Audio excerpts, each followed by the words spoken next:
Thank you, Dr. Das. Thank you, sir. And thank you, Dr. Kanungo, for giving me this opportunity. And we have already heard Dr. Tripathi and Dr. Bansali probably covering the major crux of the whole issues. And we will start with Dr. Tripathi. It's a very simple stuff. So what is the best risk score for Indian population to predict CV risk in diabetes? Professor Tripathi, are you here? Is Professor Sahu here? PK Sahu here? Well. I will answer your questions in my own manner. I particularly believe, as I asked Anil this question, to prevent the cardiovascular complication, the risk score to be addressed are glycemic index, the hypertension, the lipids, and these three determine the cardiac complications. And today, with these three intervention, early intervention, and of course, the associated factors like obesity, smoking, and dyslipidemia. This considered together the scenario for the cardiovascular complication, which occupies almost 75% of the diabetic complications. Right, sir. So basically, these are the factors which need to be taken into consideration, and obviously these need to be properly clinical history need to be taken in order to plan out the risk score of an individual. Correct. So now we have eminent hepatologist with us. Obviously, he can guide us because hepatic dysfunction in diabetes has been of major importance in recent times, and we have taken it very seriously now. But most important, what happens, how do we really categorize these different stages of hepatic dysfunction? Which is the simplest way, sir? How do we really categorize the hepatic dysfunction in diabetic population? Sivaramji? Dr. Singh, sir. You need to unmute. Yeah. That's a very important question. And both hepatologists and endocrinologists are trying to evolve a method which is both sensitive as well as specific. That is, it doesn't miss out most people with significant disease, so that endocrinologists and physicians can refer a patient to a hepatologist for specialist attention. You can't refer all your patients, okay? Because if you look at your patients, what will happen in diabetes in general, 3/4 of diabetic patients have NAFL, that is non-alcoholic fatty liver disease. There's an attempt to change the name to MAFL, okay, metabolic disorder associated fatty liver disease. I don't agree with that. I have my own reasons, and I just published an article on that.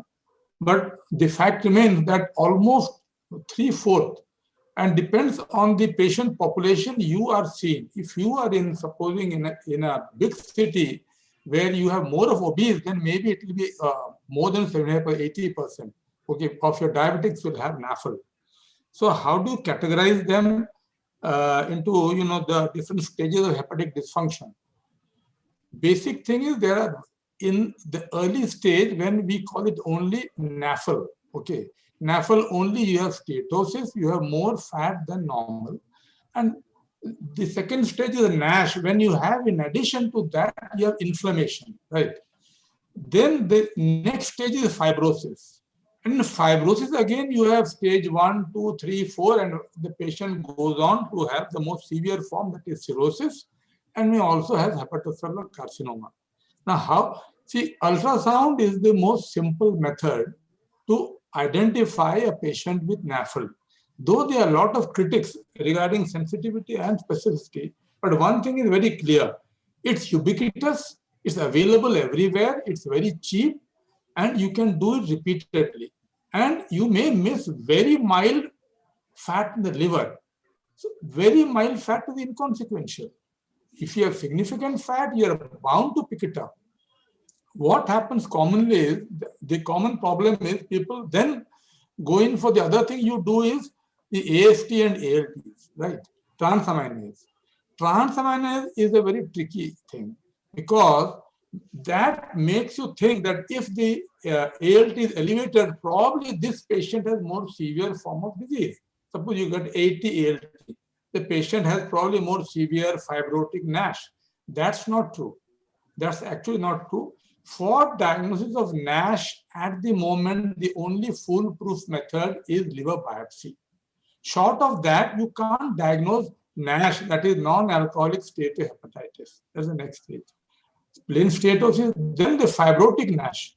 Again, with fibrotic NASH, you have certain biomarkers, simple things which there are two articles, lead articles, which have addressed this. When should an endocrinologist or a diabetologist refer a patient to a hepatologist? And they have used different models. And the common ones people use are FIB-4. In FIB-4, it is very simple. All you need is ALT, AST, age, and platelets. Okay. If you have a high value, now then that suggests that it is fibrosis. But the milder ones you are not going to pick up. If you have a very high value, again, all the studies have been based upon Western population, not Indian population. We have only one study which has categorically looked at this from Mumbai. That is, I think, Nalini Shah, Samir Shah and group. Okay. And they found that the cutoffs which people speak of in the West doesn't hold good for India. We also did a study, I think that was done by Mitali Panigrahi, who is now in Bhubaneswar and FCB Medical College. We also found the same thing, that most of these biomarkers, the cutoffs are useless for Indian patients. They are useless. They are of no use. So we need to develop our own cutoff vis-a-vis the various biomarkers which are used. The last one I would talk of is the simplest thing is transient elastography. There are other methods also, but they are very costly and they are very cumbersome. So transient elastography. You are talking about cutoff for the enzyme, Dr. Shivram. Yes. You're talking cutoff for the enzyme, ALT level. No, I'm talking of FIB-4. Cutoff. NAFL fibrosis score, FIB-4, FIB-4, which is a formula which is calculated on the basis of age, AST, ALT, okay, and platelet count, and you have NAFL fibrosis score. Again, you have you can go to net and calculate that, right? But all these values which people use in the West are useless. Do not work out for India. Work out. Yeah. I have one question. Yeah. Ordinary ecomycins which have built-in elastography. Do you have any message how to screen for them? Because we do not have, you rightly said, advanced elastography we do not have, but we know stage 2 or whatever you call it, and beyond that, can we screen? See, what I can tell you is that if it is less than 6, if the value is less than 6 kPa, you are safe. The patient doesn't have significant fibrosis, right? If the patient has more than 9.5, it is severe fibrosis, more than 9.5. In between, mild to moderate fibrosis. Pardon? Okay. If it is more than 9.5. My point was, if it is more than 13, 12 or 13, then this patient definitely, there is no doubt about it, that he has significant fibrosis, cirrhosis, and portal hypertension. And this is a patient, he has to go, he has to have endoscopy to look for varices because he is at risk, and liver biopsy because this person is the person who requires tight monitoring, tight control, and follow-up for patients just like cirrhotics for hepatocellular carcinoma and so on. Right. Yeah, so my point was good. I think you have my point was how to diagnose early. We call it stage 2, whatever. In a point of reversibility. See, possible by ordinary ultrasonography. See, I have great problem with most of our hepatologists. Okay, we are liver centric. Most of these patients don't die of liver disease. What they are going to die of they die of CVD, cardiovascular disease, or even malignancy, liver cancer, colonic cancer, not from liver disease. And we are focusing all our attention on the liver. But basic thing is we have to go to our basics. Whether patient has mild, moderate, severe, we must target the comorbidities which you take care of. That is diabetes, I think great, blood pressure, weight, lifestyle. These are very important. Yeah, I think that's a great message. So, sir, what is the drug you have found most useful? Metformin, vitamin E, and GLP-1. See, the most popular medication for the hepatologist is vitamin E. They are very fond of vitamin E, right? I am not very fond of pharmacotherapy. My message is I go, I mean, see, you begin, hepatologist or physician, they begin with the premise that, it is not easy to reduce weight. Okay, it is very difficult to reduce weight. And even if you reduce weight and if you reduce your BMI, you are again going to put on weight. I don't believe that. If you do a good job, if you really spend time with your patient, convince him that nothing else will work as well as, because if the person reduces his weight by 10%, they are going to get rid of NASH. They are going to, without any, no other molecule has such proven efficacy. Sir, excuse me, sir. Sir, I have a small query, sir. So we have seen, just a second. We have seen lots of lean patients, diabetics having too much of visceral fat and liver fat. Yeah. In that case, what you are going to recommend? Number one is for diagnosis, would you go for universal screening, ultrasound screening for all diabetics? And secondly, what should be the treatment mode? To be very frank, I would go for, because see, the guidelines come from the West, and then we take up all the, we are never originally in a guidelines. We pick up the Western guidelines, and then we have a meeting, and then we say, what is the need to replicate? We just cannot take those guidelines and just put the Indian guidelines for management. We have to have our own thing, and then we make some changes to it, cosmetic changes. Okay, we need to go into the basics of what is needed for our patients. We have no data. We have no data on prevention. Thank you. I think Sivramji, you have told correctly. Philip, you had a question. Philip, you had a question. Yeah, just because I haven't answered that question. See, because if you look at the lean NAFLD patients, 20% of our NAFLD patients are lean. I don't believe that they are outliers. A lot of experts believe that they are outliers. They have a specific pathophysiological mechanism. That is not true. I have a cohort of around 200, 250 lean NAFLD patients. And the only difference in them is they are slightly leaner. They have less of lipid. Their HOMA is slightly less, that's all. But most of them have metabolic syndrome. They have some or the other features of metabolic syndrome. And if you ask them, because exercise is not necessarily, it doesn't translate into weight loss. Just if they do exercise and manage their diet well, their insulin resistance is going to improve. Their muscle insulin resistance is going to improve, though weight has not come down.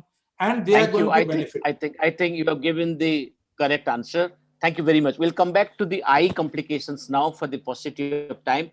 Sanghamitra, madam, can I ask you 3 questions? Now, by screening for retinopathy, in the UK, the diabetic retinopathy has been to a great degree controlled. Why don't we have a foolproof screening program for retinopathy in our country? We have recently, if I'm audible, sir, I'm audible? Yes, we are audible.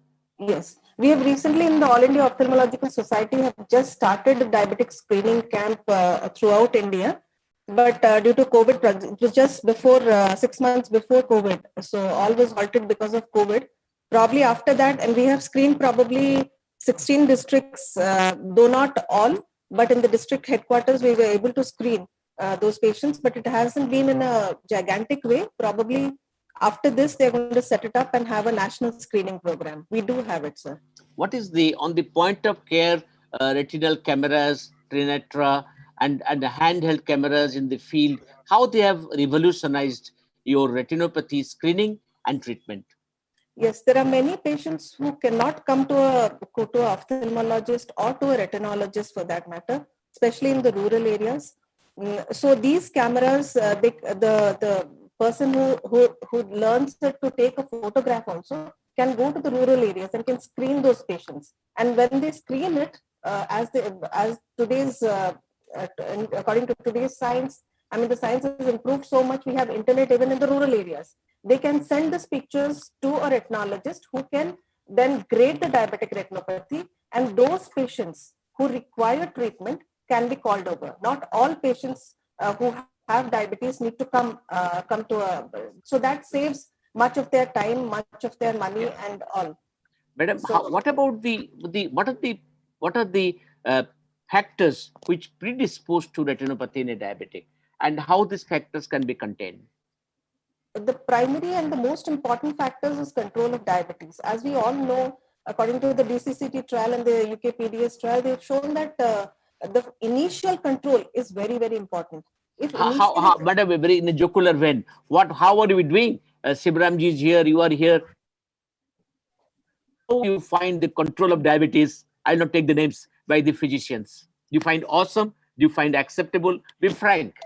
Let us see what is the control level. You are happy? I think in You asking me? Yeah, asking you and Sanghamitra both. How do you find, Sibram, how do you find the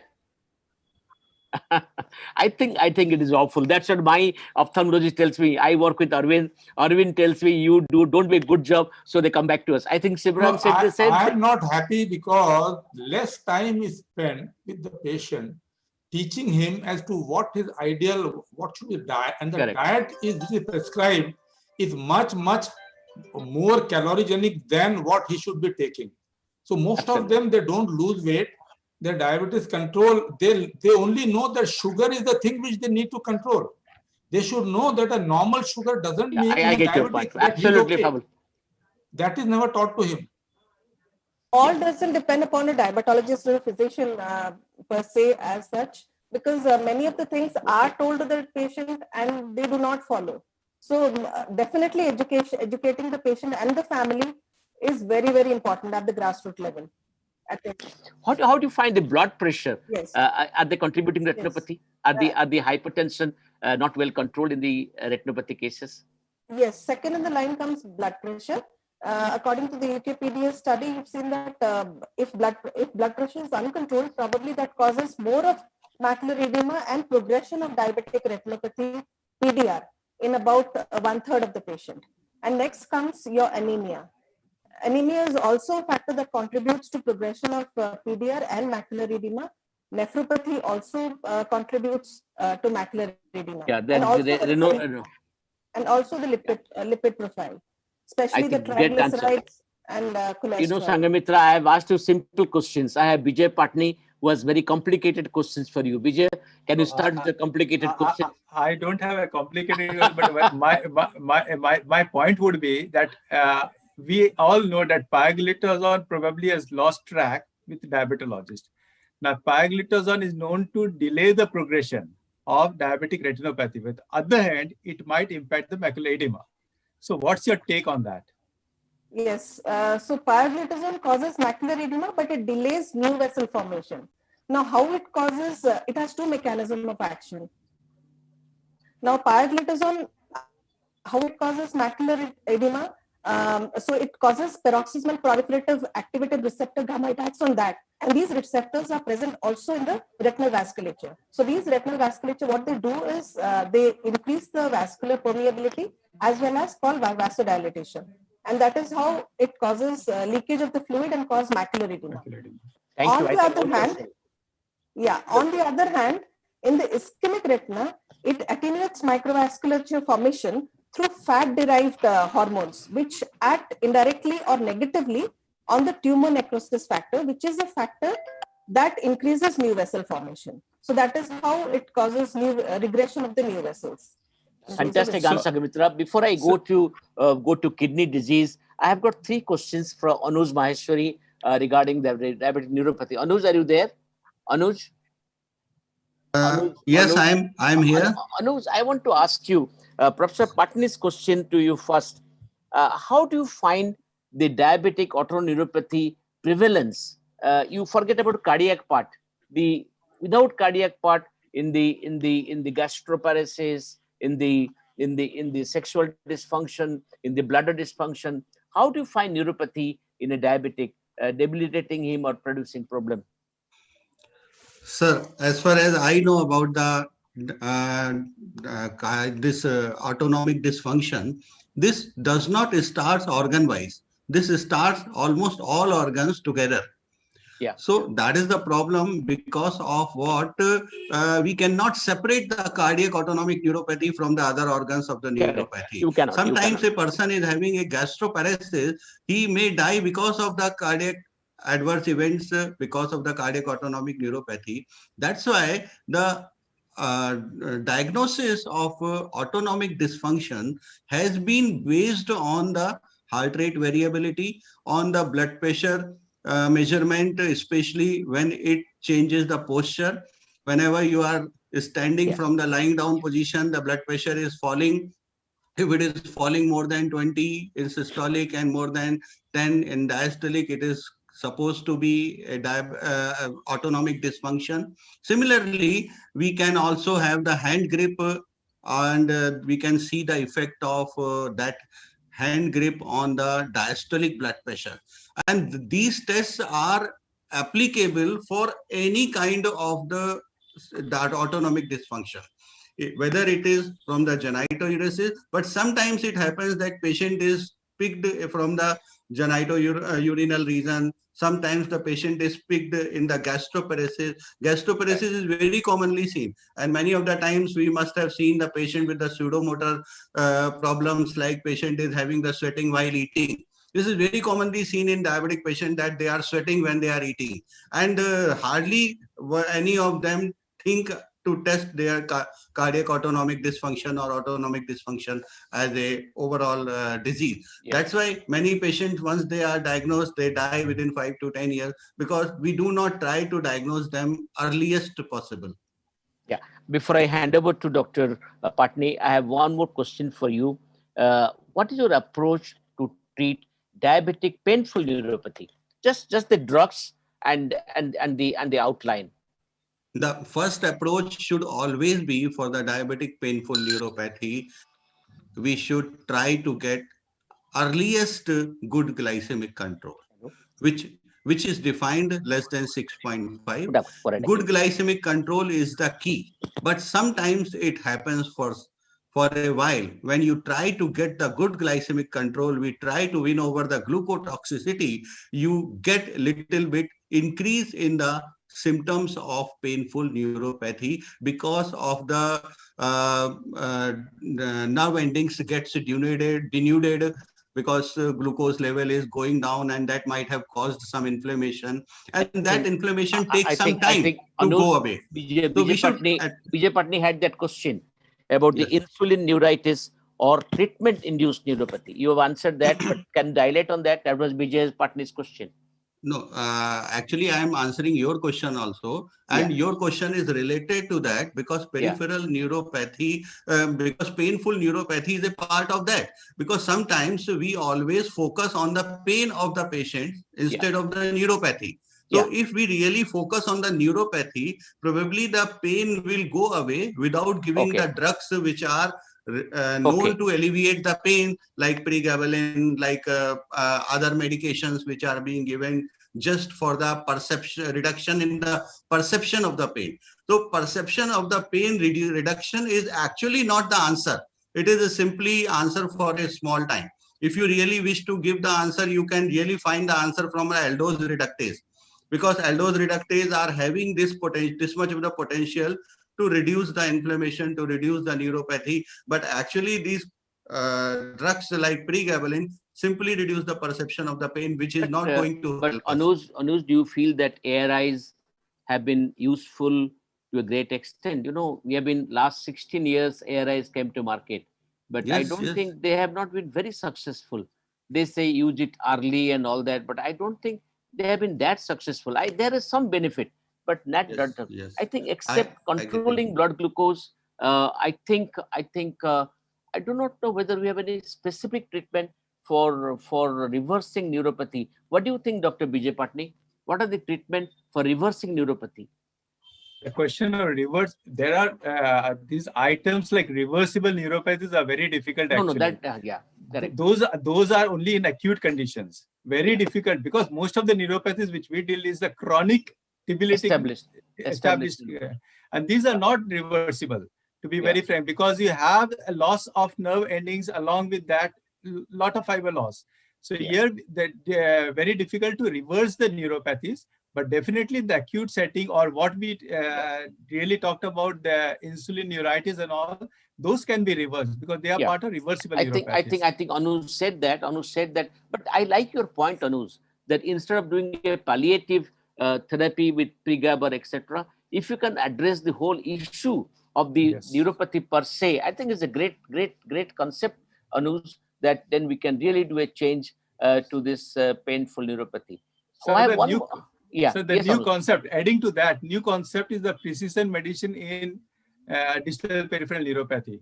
I think Dr. Maheshwari can speak on that. And then we can come to that, if we really use the specific medicine for specific purpose, maybe we will be able to address the issue better.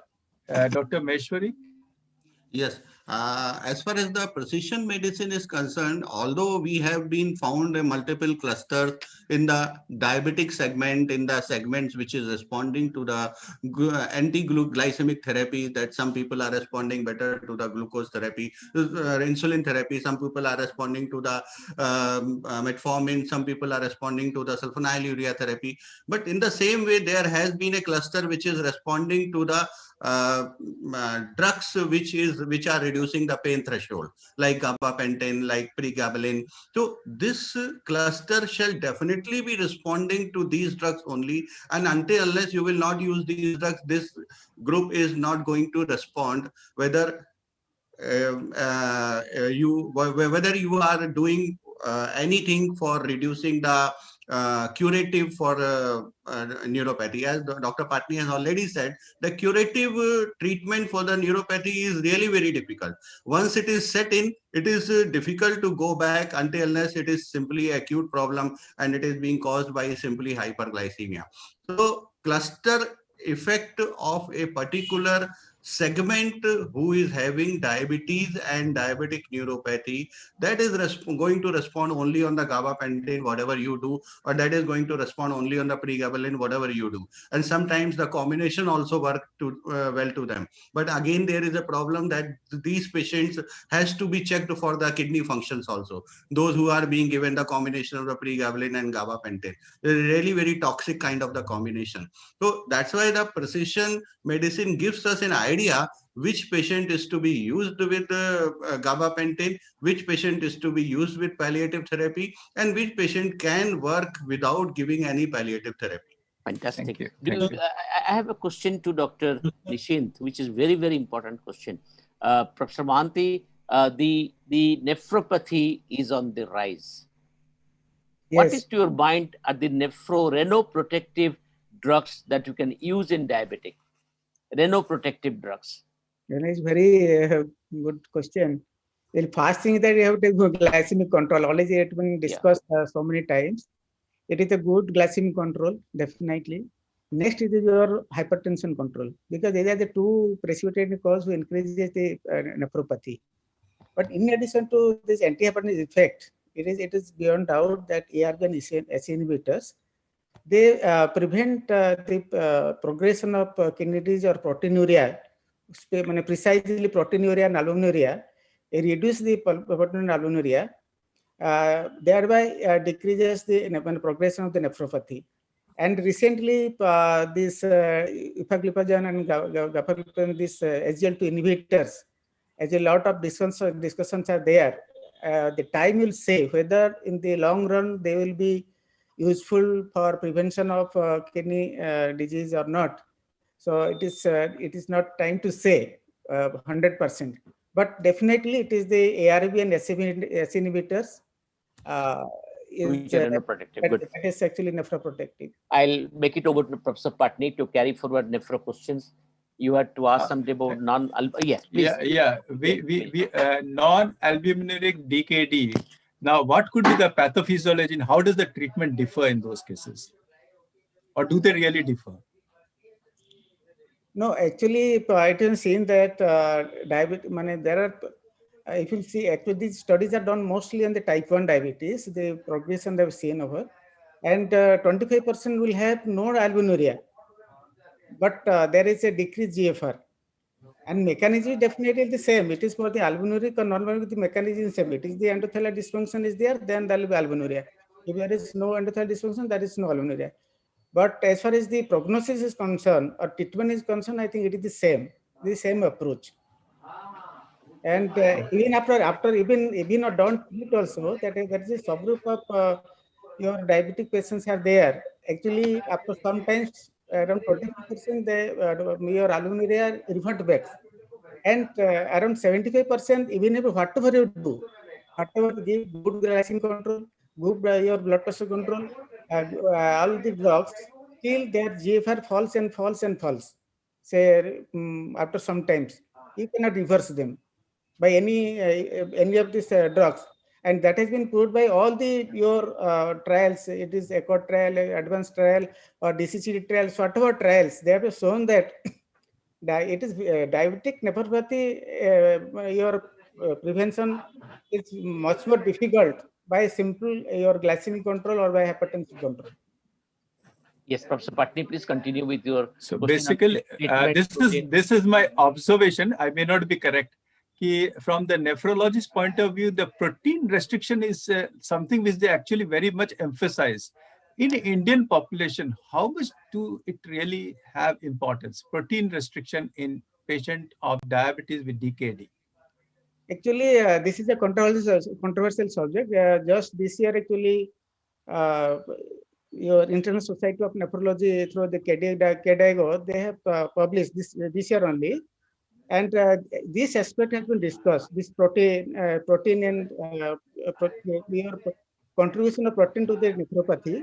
And it has been seen that suppose if it is recommended that protein should be 1 gram per kilo for the normal person. And we recommend around 0.6 kilogram per kg for the person. But the real benefit, the benefit means the progression of kidney disease in the terms of GFR. So suppose if you give a very strict protein restriction, as a GFR fall will be around 3.5.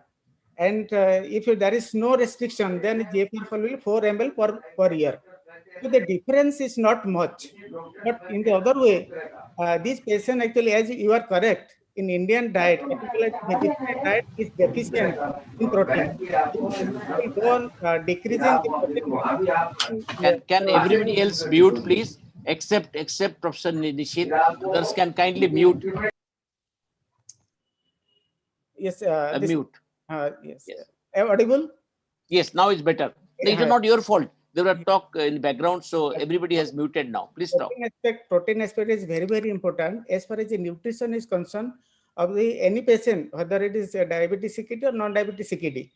Because if you are reducing the protein intake, then there is a decrease in your total protein and albumin, and your mortality and morbidity goes directly proportional to the albumin level. So that is why the present concept is that don't go for a very strict your protein restriction.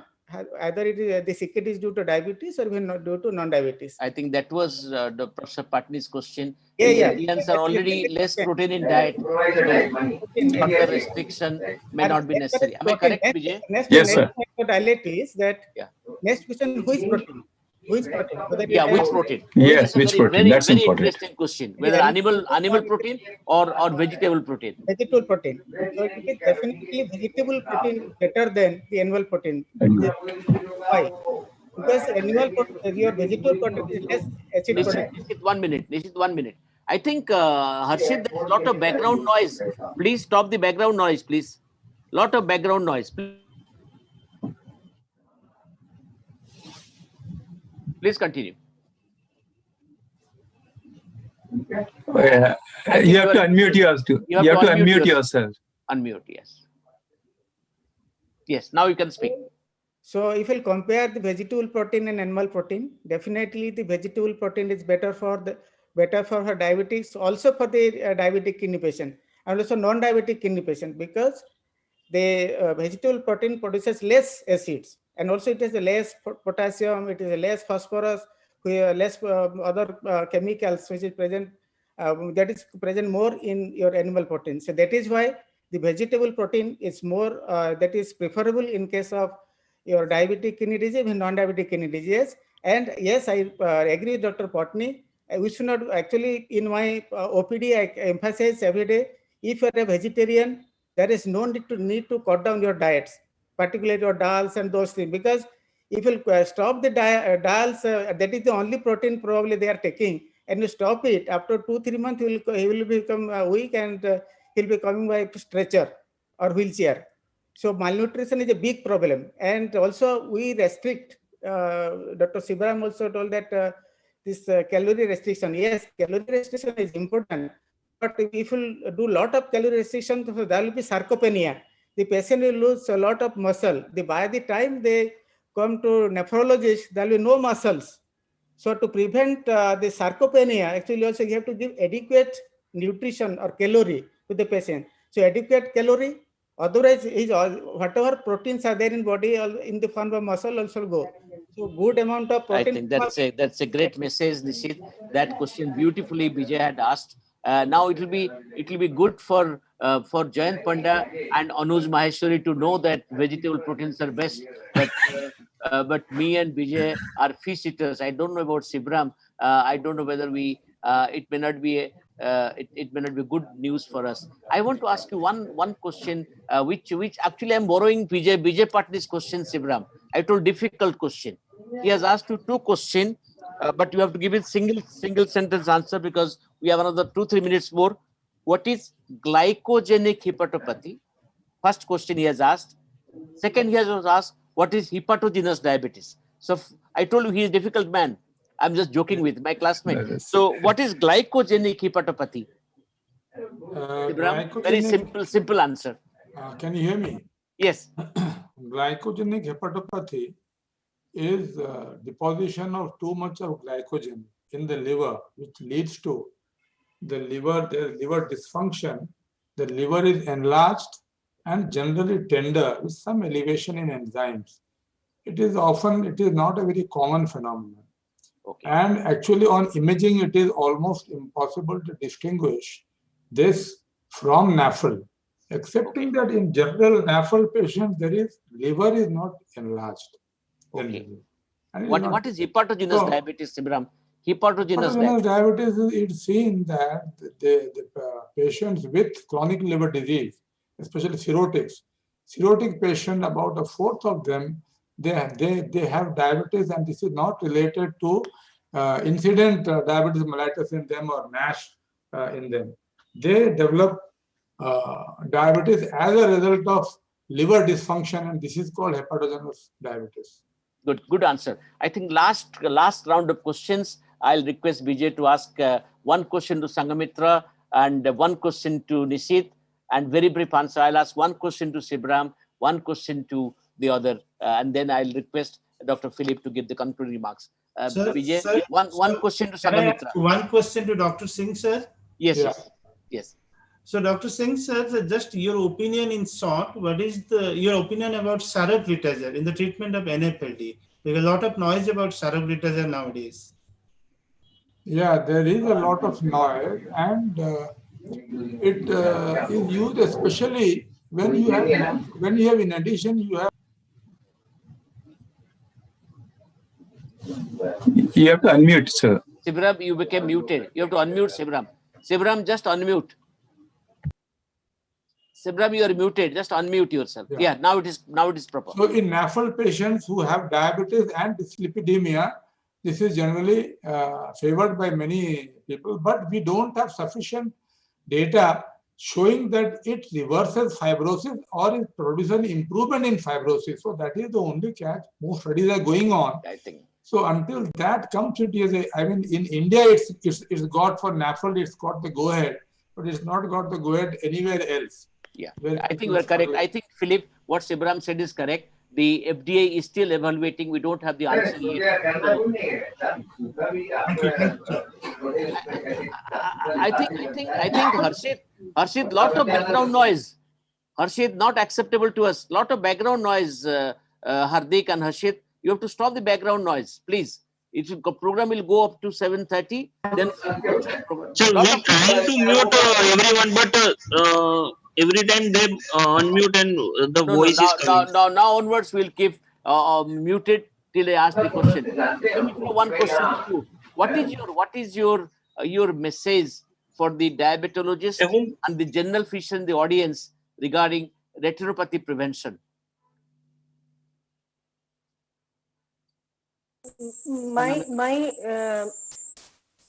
Yes, am I audible now? Yeah, you are audible, yes. Yes, my message would be first to educate.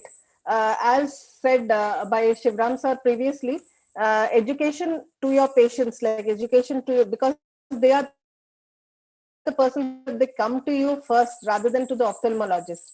So first to educate them, to know, to tell them what are the complicating factors and what are the factors that that may lead to the complications of the other microvascular complications, and how they should take care, what they should, when they should go to a nephrologist, when they should go to an ophthalmologist. That is very important. And control of all the systemic parameters that lead to, I'm basically talking about retinopathy, that lead to retinopathy, like the blood pressure, the cholesterol, and the kidney functions should be kept at the normal level as much as possible.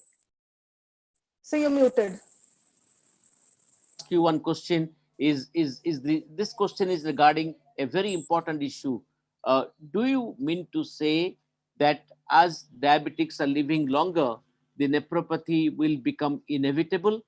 And how much is genetic? How much is blood glucose control, blood pressure control? You are muted. Nishit, you are muted. Yeah. Definitely, diabetic kidney disease is a disease of medical progression. That means you developed the insulin in first half of last century. Then we thought that we eliminate the diabetes and complication. Then they started living longer. Then the cardiologist came, and they have done all the vascular surgery and everything, vascular procedures. And then they started living longer. So diabetic kidney disease, it is the disease of medical progression. So because they are living more times, so they are developing kidney disease. Earlier, you see different stages of kidney disease, 5 stages. If it is 10% of population, if you see the stage 5, it is only 0.3%. So where all this group of patients are going? Everybody is dying before they land up in stage 5. So definitely good diabetes care, proper your hypertension care. And another thing, actually, I emphasize to all my patients, there is two things every patient, as Sanghamitra is telling, it is the education. What education? I tell them 2 things.